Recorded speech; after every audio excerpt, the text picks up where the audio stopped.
أنه لا حول ولا قوة إلا بك سبحانك. آمين. يا أيها الذين آمنوا ادخلوا في السلم كافة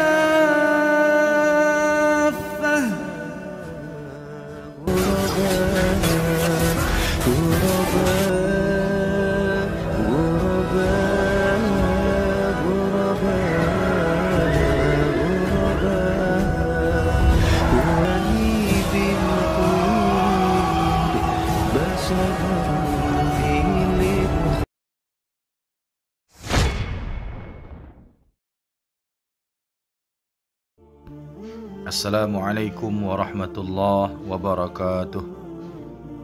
Wajiblah kita bersyukur kepada Allah. Salawat beserta salam semoga tercurah selalu kepada junjungan kita Nabi Muhammad SAW, kepada ahli keluarga, para sahabat, dan kita umatnya hingga akhir zaman. Amin ya rabbal alamin. Perang Mu'tah adalah perang yang terjadi antara kaum muslimin melawan pasukan Kekaisaran Bizantium Romawi Timur. Perang ini berlangsung pada bulan Jumadil Awal tahun ke-8 Hijriah atau 629 Masehi. Perang Mu'tah berlangsung di daerah Mu'tah yang merupakan kawasan dataran rendah Balqa di negeri Syam. Pecahnya perang Mu'tah dilatar belakangi oleh pembunuhan beberapa umat muslim yang dilakukan oleh penguasa wilayah Syam. Pada masa itu, Syam termasuk dalam wilayah dari Bizantium Romawi Timur. Atas perlakuan sewenang-wenang dari penguasa Syam dan Bizantium Romawi, Nabi Muhammad SAW berencana untuk melakukan serangan pertama kepada Bizantium Romawi. Selain itu, penyerangan terhadap Bizantium Romawi ditujukan untuk penyebaran dan dakwah Islam di luar Jazirah Arab. Keberadaan Bizantium Romawi merupakan gangguan yang besar bagi penyebaran agama Islam di kawasan Timur Tengah. Di daerah Syam, Bizantium Romawi menguasai jalur perdagangan utama yang menghubungkan Irak dan Mesir.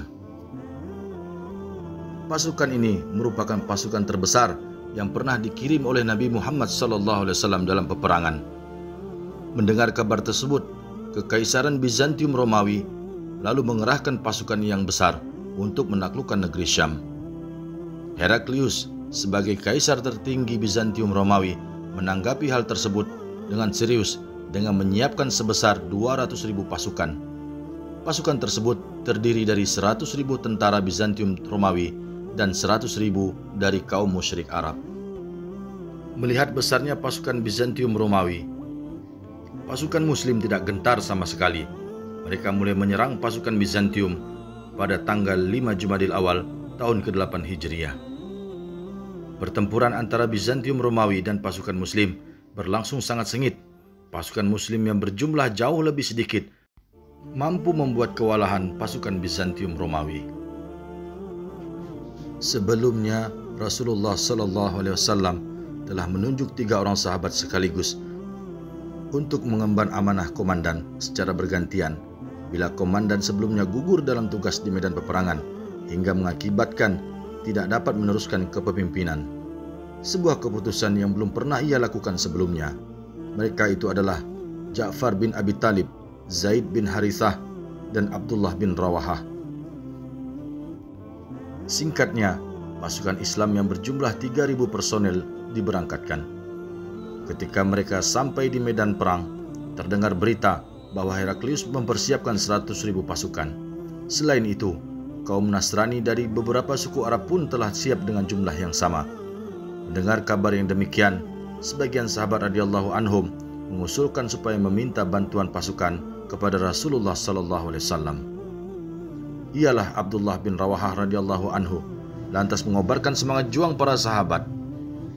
Demi Allah, sesungguhnya perkata yang kalian tidak sukai ini adalah perkata yang kamu keluar mencarinya, yaitu syahadah atau gugur di medan perang di jalan Allah Subhanahu wa Ta'ala.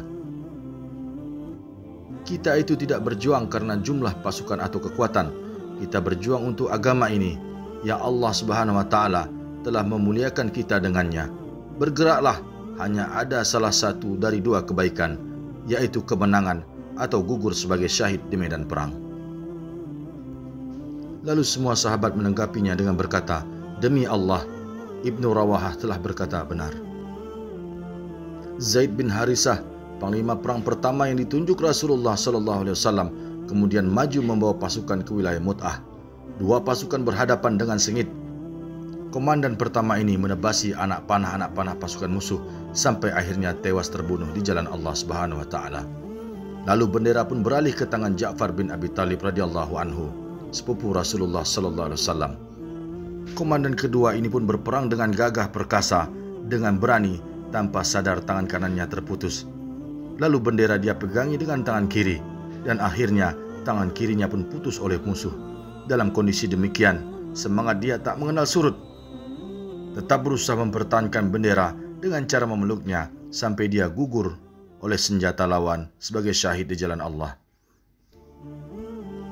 Berdasarkan keterangan Ibnu Umar radhiyallahu anhu, salah seorang sahabat yang menjadi saksi mata yang ikut serta dalam perang itu, terdapat tidak kurang 90 luka di bagian tubuh depan, baik akibat tusukan pedang maupun anak panah. Abdullah bin Rawahah radhiyallahu anhu pun datang. Setelah menerjang musuh dengan gagah berani, ajal pun datang menjemputnya di medan peperangan sebagai syahid di jalan Allah. Thabit bin Arqam radhiyallahu an mengambil bendera yang telah tidak bertuan itu dan berteriak memanggil para sahabat Nabi agar menentukan pengganti yang memimpin kaum muslimin untuk melanjutkan pertempuran. Maka pilihan mereka jatuh kepada Khalid bin Walid radhiyallahu an. Khalid bin Walid sebelumnya adalah panglima perang pasukan musyrikin Mekah yang mampu mengalahkan pasukan muslim Madinah dalam perang Uhud. Namun Khalid akhirnya masuk Islam dan mengucapkan janji setia kepada Rasulullah SAW. Kepemimpinan Khalid bin Walid dalam pertempuran Mut'ah itu mampu membalikkan situasi yang tadinya menekan pasukan muslimin dengan jumlah pasukan yang kalah jauh. Khalid membuat strategi dengan memecah pasukan muslimin menjadi dua bagian atau dua sayap. Ketika malam tiba, masing-masing sayap pasukan muslimin menempati posisi yang telah ditentukan. Lalu pada pagi harinya, dua sayap itu menyerang musuh secara berbarengan. Serangan tiba-tiba itu dari dua arah ini ternyata membuat pasukan musuh menjadi terkejut.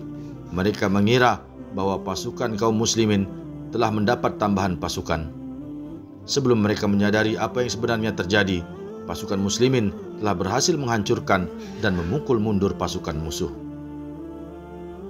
Namun, ketika melihat pasukan musuh mundur, Khalid menginstruksikan pasukannya untuk tidak melakukan pengejaran, namun berbalik mundur ke Madinah. Dengan pertimbangan Khalid adalah karena bila pasukan musuh menyadari strategi yang telah dilakukan, maka pasukan musuh akan kembali menyerang mereka dengan kekuatan penuh. Di Madinah, berita pasukan muslimin yang berhasil memukul mundur musuh membuat Rasulullah dan kaum muslimin begitu bersuka cita. Namun, sebagian kaum muslimin merasa kecewa karena pasukan muslimin yang mestinya mengejar musuh malah kembali ke Madinah. Sebagian dari mereka menyambut pasukan Khalid dengan kata-kata sinis. Mendengar ucapan itu, Rasulullah SAW segera memotong pembicaraan. Lalu Rasulullah berkata, "Mereka sama sekali bukan orang-orang yang melarikan diri dari medan perang. Mereka insya Allah adalah orang-orang yang pulang dan akan kembali berperang." Meski pertempuran antara dua pasukan ini digambarkan sangat sengit, namun dilaporkan hanya 12 orang dari pasukan kaum muslimin yang terbunuh. Padahal jumlah korban tewas dari kaum musyrikin sangatlah banyak. Sengitnya pertempuran dibuktikan oleh kesaksian Khalid bin Walid yang telah menghabiskan 9 pucuk pedang dalam perang tersebut. Hanya satu pedang yang tersisa, yakni pedang buatan Yaman. Mengenai perang Mut'ah ini, Allah berfirman, orang-orang yang meyakini bahwa mereka akan menemui Allah berkata, berapa banyak terjadi golongan yang sedikit dapat mengalahkan golongan yang banyak dengan izin Allah. Surah Al-Baqarah ayat 249. Perang Mut'ah ini menggambarkan bagaimana progresivitas Islam begitu sangat terlihat. Tanpa ragu sedikit pun, kaum muslimin berangkat menuju Mut'ah untuk menyerang pasukan Basrah dan Romawi Timur. Karena mereka telah mendeklarasikan perang dengan cara yang sangat keji. Dipukul mundurnya pasukan Romawi dalam perang Mut'ah ini dikabarkan telah membuat Kaisar Romawi yaitu Heraklius menjadi sangat depresi. Ia tidak menyangka bahwa bangsa Arab akan mampu bertindak sejauh itu. Perang ini juga membuatnya sadar bahwa kekuatan Islam benar-benar tidak bisa dipandang sebelah mata. Jazakumullah khairan katsir. Assalamualaikum warahmatullahi wabarakatuh.